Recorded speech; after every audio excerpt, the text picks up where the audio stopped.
Hello there and welcome to today's webcast, Funding GovTech. What do public-private partnerships look like now? This is the fifth and final installment in our series exploring Funding GovTech. My name is Phil Bertolini and I am the Vice President of the Center for Digital Government. I'm excited to serve as your host for today's webcast. Thank you for joining us. We're going to have a great session over the next 30 minutes. Now you're going to see some housekeeping items that we have up here on the screen, so make sure you take a look at those. But also during today's webcast, you'll be able to connect with your peers via LinkedIn and Twitter. For those of you on Twitter, please use hashtag GovTechLive to share key takeaways, quotes, and learnings from today's webcast. Now at the close of the webinar, we encourage you to complete a brief survey. We'd like to hear what you think.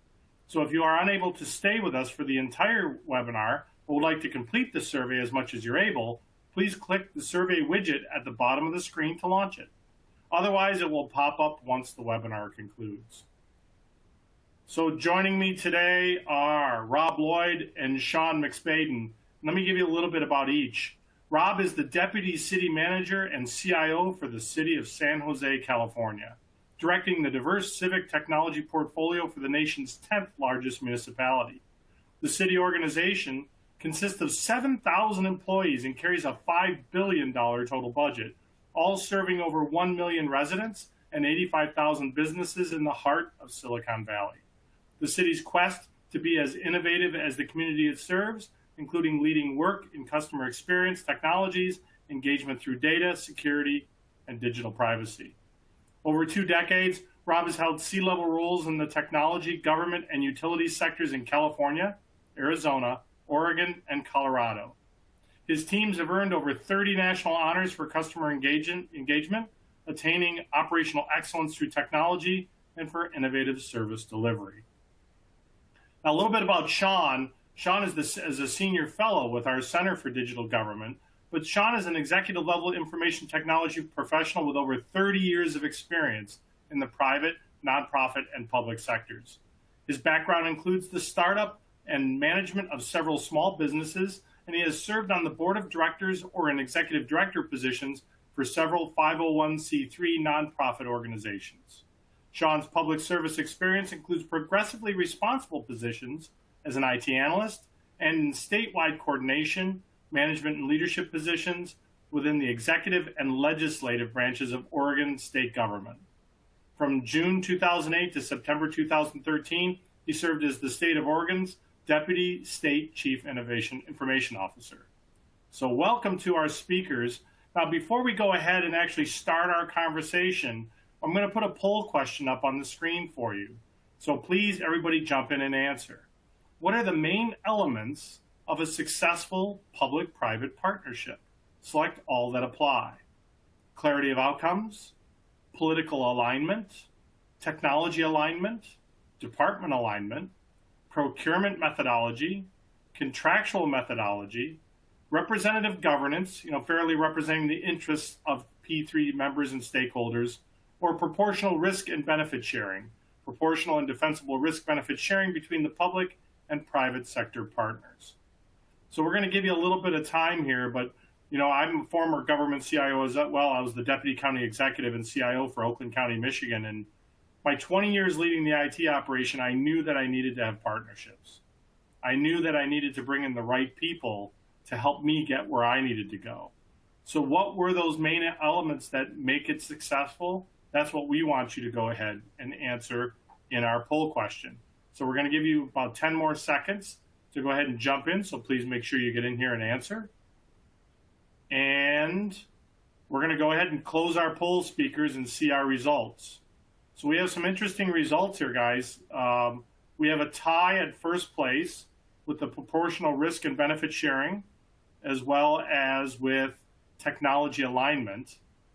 Then we have another tie afterwards, which is representative governance, procurement methodology, and clarity of outcomes. And that's followed up by political alignment. Oh, and I missed department alignment was before the other two there. You can see the numbers on the screen. So all great information. This will help us very much in our discussion today. So thank you for everyone that joined in on our poll question. So what I'd like to do now is I'd like to launch into our panel discussion. And we have two excellent speakers here today. And we're going to just talk back and forth a bit. But what I do want to remind you of, that if you do want to put questions in, you can put them into the Q&A tab on your screen, and we'll try to use them in our discussion. No guarantees, but if you put them out there, we're going to read through them and try to use them while we talk. So let's go ahead and get started. And Rob, I'd like to start with you first, if I could. And, you know, public-private partnerships are not always easily understood. They're just difficult at times for people to wrap their arms around them. Talk to us about what these mean to you. So as the city of San Jose, I want to make sure you can hear me because I'm always afraid I didn't unmute myself. But, but I think the easiest answer to your question, Phil, is that a public-private partnership is an alliance to do something different and together where we learn and invest and have some agreement about what's going to be good for both. And it actually is, I think, an artifact of an organization's culture. If you create the space to learn and fail forward and fail smart, if you actually enable people to collapse barriers and silos in your organization. And the credibility you have with potential partners is, can we learn and do something different that is good for this organization, but also potentially good for lots of organizations? And you and I have talked over the years about, you know, how bigs help the smalls and creating impact in our GovTech, CivTech space that carries across multiple organizations. And so I think to be successful with a public-private partnership and to understand it deeply and well, it's what need does it serve, what that intent is, and infusing that into a team that's going to address it and that's multi-domain in organizations and is very respectful of what both sides bring. There's on the survey you had, there's contractual and purchasing and kind of policy elements to that. But it's also how kind of a test of how well an organization can understand a problem, define goals, collapse barriers, execute and create impact. Two last thoughts I would say, Phil, is the technology part of these partnerships is hard, but it's actually the easiest part because that's not the goal. The goal is to create impact. And if you can create that mutual learning and success environment, you can actually develop lots of partnerships that solve lots of problems. And in the city of San Jose, we're blessed to have Silicon Valley here. And we've been able to test and learn and solve problems at scale that would not have been possible if we didn't have this allowance and this piece of our culture and DNA that allows us to address problems from root to solution to continuation. It is an important part there, Rob, though, right, to understand everything that you're trying to go out there. I mean, if you don't understand what you're trying to achieve, it's hard for partners to come in and really understand that as well, correct?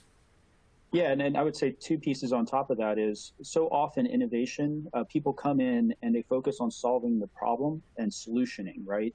And my experience, and I think many of our peers, the ones that have been most successful, they actually hold off on that and say, let me understand the problem and connect with a lot of stakeholders, because often the solution that we're thinking immediately is the exact wrong one and might solve the problem the traditional way, but actually doesn't meet the needs of all the stakeholders. And then how do you connect that with the resourcing picture? Kind of the core of the title of the event is how do you fund it, how do you build it, how do you maintain it, how do you make it successful and kind of a program that you can use as organizational muscle rather than exceptional one-time events. Very well said. Sean, come on in on that question too. So we talked about the fact that these aren't always easily understood, but what do they mean to you? Well, I think, Rob, you make some great points, certainly that focus on long-term objectives. To me, I think it really requires a different kind of thinking. You know, all too often in the public sector, our historical experience is with one-time procurements, having a transactional focus.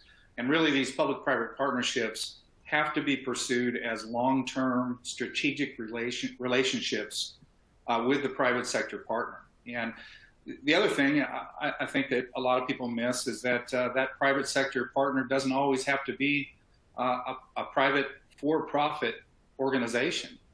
Certainly, in my experience, I've come across a variety of nonprofits that have been formed a lot of times by public sector leaders to fulfill not only an individual state or city objective, but to fulfill or to achieve a broader regional objective that each of the individual partners couldn't couldn't pursue on their own. I think also one of the things that Rob mentioned really is this issue of funding. Quite often, these public-private partnerships really can open up some great new opportunities that wouldn't be possible with public funding alone. We have a variety of experiences in Oregon where, for years and years, the agency was constrained by its biennial budget. It didn't have the ability to scale services to a broader group of stakeholders. And, through initiating public-private partnerships with flexible funding opportunities, the private partner funding everything up front, the private partner, recouping its investment through transaction fees or convenience fees, or some mix of those funding opportunities really opens up, just great possibilities. I think the last thing I'd mention, again, is this focus on transparent and open governance of these initiatives. I mean, we can't forget that we're stewards of public funds, stewards of public assets, and we have to make sure that when we form these long-term strategic relationships with the private partner, that we govern those activities in an open, transparent way, and that we're fair, that we make sure that those governing bodies fairly represent the interests of all the parties. And governance can be such an important part of every kind of project, but these especially, because you are, as you said, being a good steward of the public's money. So very well said, Sean. I appreciate that. Rob, I want to go to you now, and let's talk about, what are you seeing out there? Are you seeing some unique partnerships, and are there any that are really good examples that people are doing it the right way? Yeah, absolutely. And I think it depends what you're shooting for, because you can do it the right way in a couple different flavors. For example, Google.org. They have a model where they'll give you a team of developers for 6 months, and you have to frame and address a key problem that you want to solve, and that's portable to other communities. So, for example, for us, that was reimagining 911 and 311 services so that we could use technologies and virtual agents and then help the 911 callers hit their goal thresholds more effectively. MasterCard and City Possible, sharing information, sharing approaches, our Cash for Trash program to employ the homeless, to keep streets clean. You have the technology-focused ones where you're really trying to invent something new. So, for example, with Dell and our data science and how we're looking at 311 information and the discovery that we both learned that when people are asking for help in a community, the more affluent communities ask for livability items like garbage pickup and streetlight outages. And our less affluent neighborhoods actually have core life needs, like I need eviction help, I need connectivity in the middle of COVID, where can I get a job, those types of things. So how you build your services benefits from that learning. Our partnership with Zoom in 2017, 2018 was prescient looking back, because how we build a virtual organization and serve a digital public. And then COVID hit, and in a matter of a week, we could make that shift effectively and have thousands of people more participate in their government. And that's changing how we have a dialogue in our community, all the way to when you talk about deep sharing of assets and value. The agreements that Kip Harkness and Dolan Beckel led with AT&T Verizon Mobility to say we want to permit 5G and small cells faster, but we also want you to invest, and we're going to create a $24 million digital inclusion fund. We're going to spur $500 million of telecommunications investments, also addressing our digital divide needs. And so you can do very transformational things like that, but again, the intent and then the construct that you build around that intent. The one overlay I would say on top of that, Phil, the partnerships and models, is you do have to be more wanting to learn and to do well and have an impact than you are worried about risk and perception. Because some of these could go very wrong in the sense that, hey, we partnered and nothing happened, but we're so intentional in our design and our structure and how we charter these things and have objectives and key results and timelines and execute them as projects, that we can always show value in them. And we always want it to be good for both. And one last comment there is, we usually start these partnership conversations off by saying, we expect to be as good a partner for you as we're going to expect you're going to be an exceptional vendor partner for us. And we should both get a lot out of this. And if that's not true, let's go ahead and part as friends. It's okay. There's other relationships we can invest in. But if we're going to commit to each other, we want to do something profoundly good. Rob, I really do believe you hit something very important for the audience, too, is that you have to define failure here at times, too, because these all don't always work. And so the balancing that risk versus reward is very important. So that was very well said. Thank you for sharing that. Sean, come in on that question as well. What are you seeing out there that's unique, and are some doing it right? Great examples at the local government level, Rob. I'll kind of provide two examples. One at the national level that I've had the opportunity to be involved with for some time here for Oregon's portion of this nationwide network. So it's the first responder network. Very unique situation. You had a law passed through Congress to establish a first of its kind public-private partnership between the federal government through the establishment of the First Responder Network Authority within the Department of Commerce, the sale of broadband spectrum, radio spectrum to fund that office and the initial procurement that led to a competitively bid 25-year contract with AT&T to deploy a nationwide network, the core network and radio access networks in all 50 states and the 6 territories, essentially at no cost to the recipients of that service, certainly from the network perspective. And then, holding the vendor accountable by ensuring that subscriber targets were set over that 25-year period. And, certainly very unique kind of partnership, at a massive scale, of course, across the entire nation. Another example I give, and this is another public safety emergency management type of example, is in the center of the country. The Central U.S. Earthquake Consortium is a partnership between currently 18 member states. The funding for CUSIC began in 1983-84 through a cooperative agreement with FEMA. Over time, CUSIC has led through its board of directors national level exercises.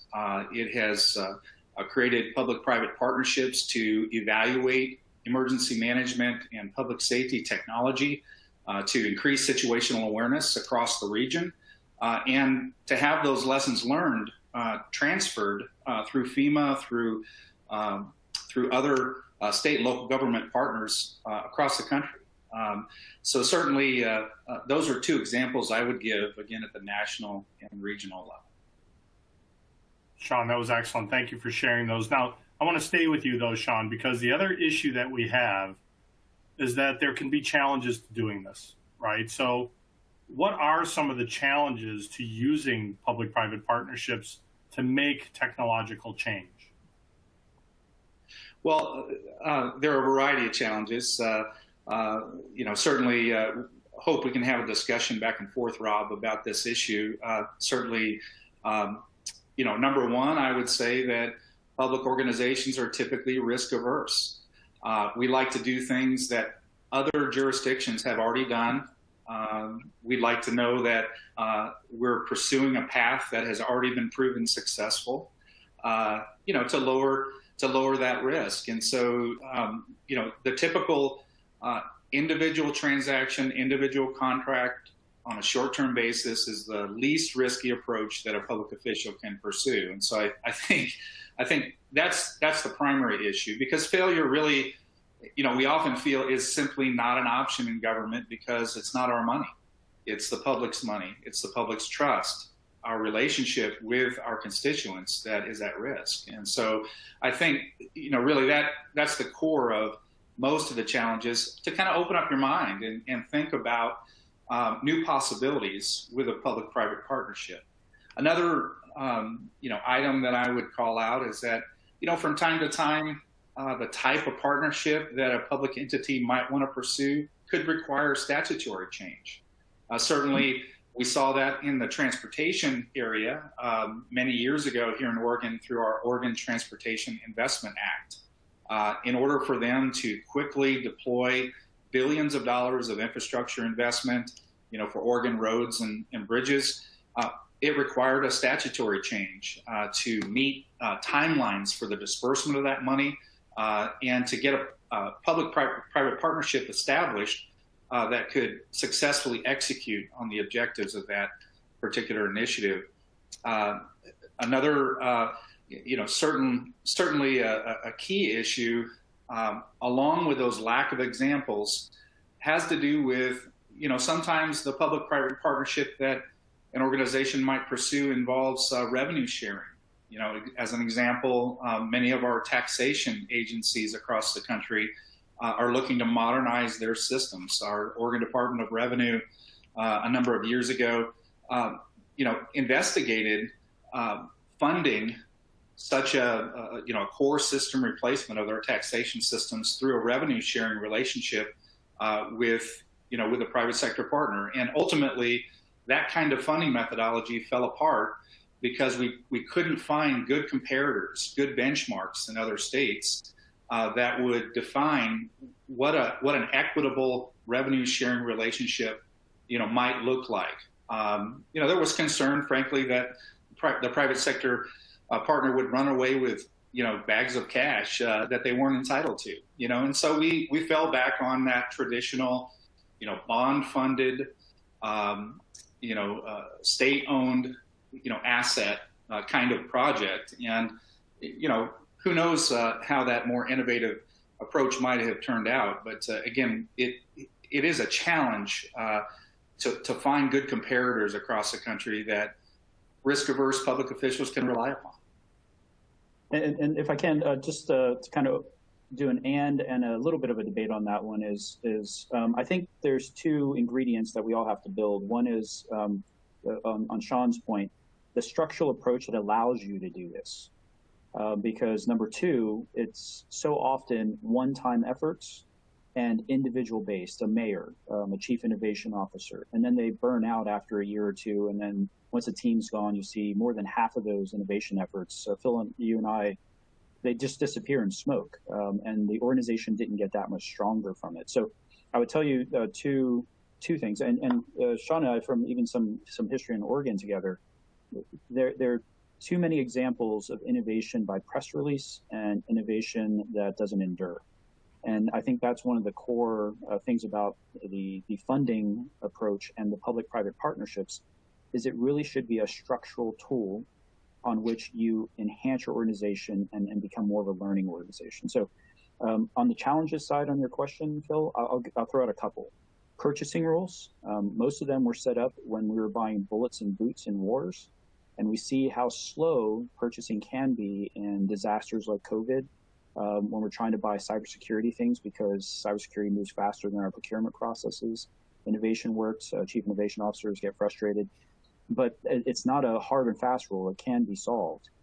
Data and digital privacy is another challenge. As more and more of these partnerships become about data, how do you create a template rule set that we're both going to be okay, we're both going to protect it, we're both going to have the public's interests in mind, and we don't overstep the civic good with the novelness and the want to do something cool. Cybersecurity items are getting harder to address with our partnerships because of how deep we now have to go, and that we probably always had to go to that depths, but the risks are so high now that we spend more time on how we're both going to secure things. And then again, that too individual. There is a mayor, there's a chief innovation officer, and then they disappear, and you see things collapse, and people treat innovation as a maybe to kind of I guess abuse Sean's example is we treat it like a one-time PO for 6 months to a year. That's basically building a temporary bridge and expecting cars to go on it in perpetuity. You want to create babies, not bad bridges, and they take care and feeding. You can't neglect them. And so now, number two, let me tell you kind of some process items where we try to structure for success. we have an innovation demonstration agreement policy. So it says if it's $0, we're both investing our time and our assets, but we're not exchanging any money. We just leave the purchasing stuff behind. But it has to be of public benefit. It has to be innovative. It has to have a clear and defined beginning and end and terms for continuity if we need to. So that allows us to work some space. There's also a $0 PO where we say if we both accept just the standard T's and C's, we can quickly get to trying something out. And then if there's security and privacy things, we can add those on. There's also the discretionary levels. So $10,000, $25,000, you can say, I really want to do this experiment. And then the way we structure that charter, Phil and Sean, is we define the success and the failure criteria and what we still want to learn even if it doesn't work. And that learning, if you truly value it, is just as important as being able to prove something. And we see that in our data work every day. What we would assume isn't true. The insights we get are epiphanies, and they should be, because we had the patterns and insights, but the data really showed us truth.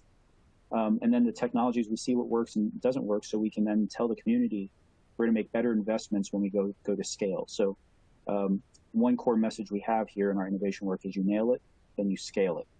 And sometimes it takes a couple of tries to really get that nailing done, but we won't scale it if it's haphazard or incomplete, because that won't serve the public. Hopefully that helps. Oh, it does, very much so. We only have a few minutes left of our 30-minute allotment here. So what I'd like to do is, Rob, I'd like you to go first, and then Sean. But I'd like you to give us about a minute on what advice do you have, or what's that big piece of advice you have for the audience around public-private partnerships? The three pieces of advice I would have is make it about learning and about making your DNA an organization that's going to be able to innovate over time. Number two is to create the structural success pieces that are going to help you do it consistently and do it well. And third is be just as interested in your partner's success as your own, and tell their story if it really is successful, because they deserve the accolades, they deserve the credit. And these solutions we create really should be ones that can carry to multiple communities, because if we're doing our job right, we're lifting each other. And it is about the equals too, right, Rob? I mean, making sure that you're heralding all the wins is going to be very important to keeping the partnership together. Yep, absolutely. Thank you, Rob. Sean? And Phil and Rob, it's been a great discussion today. I'll probably target my parting comments topically. And so certainly I really believe that we have some unprecedented opportunities in the areas of broadband infrastructure deployment and cybersecurity. And I would really encourage those listening on the call today to really explore the use of public-private partnerships for these two topical areas, in particular in partnership with multiple jurisdictions of government within your state. Certainly where cybersecurity is concerned, our state, regional, and local government partners are currently coming together, considering the establishment of a cybersecurity center of excellence that would be designed as a public-private partnership to serve folks beyond the boundaries of state government alone. Really important in that particular area, in particular with, tens of millions, hundreds of millions of dollars, that will soon flow to each of our states. Broadband infrastructure deployment, it's the same issue. Oregon is a large state. I believe it's 9th by geography, 98,000 square miles. Many jurisdictions out there that do not have what we would all classify as acceptable broadband connectivity. And broadband speeds are very low, and the opportunity for folks to participate in today's remote educational opportunities, remote work, remote healthcare, much has to change, and it can't change through our typical traditional models of simply, a grant program that provides money one telecommunications vendor at a time. We really need these partnerships.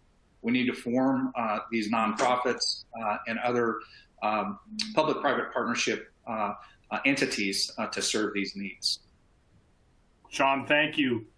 Wow, that 30 minutes went by so fast and great information. So I want to be respectful of everybody's time. So we're going to wrap it up here. But big thank you, Rob and Sean, for incredible insights today. That was wonderful. Thank you. Also, a big thank you to our sponsors, Cisco, Meraki, Fortinet, T-Mobile, and OpenText, for making it possible to have this important webcast discussion today. And then finally, a big thank you to our audience for spending time with us. And we hope you enjoyed our series on funding GovTech. If you'd like to download your certificate of attendance, you can do so now by clicking on the certification icon at the bottom of the screen. So on behalf of Rob, Sean, the entire team, our sponsors, thank you again for being part of this session. And everybody have a great rest of your day. Thanks, everyone. Thank you.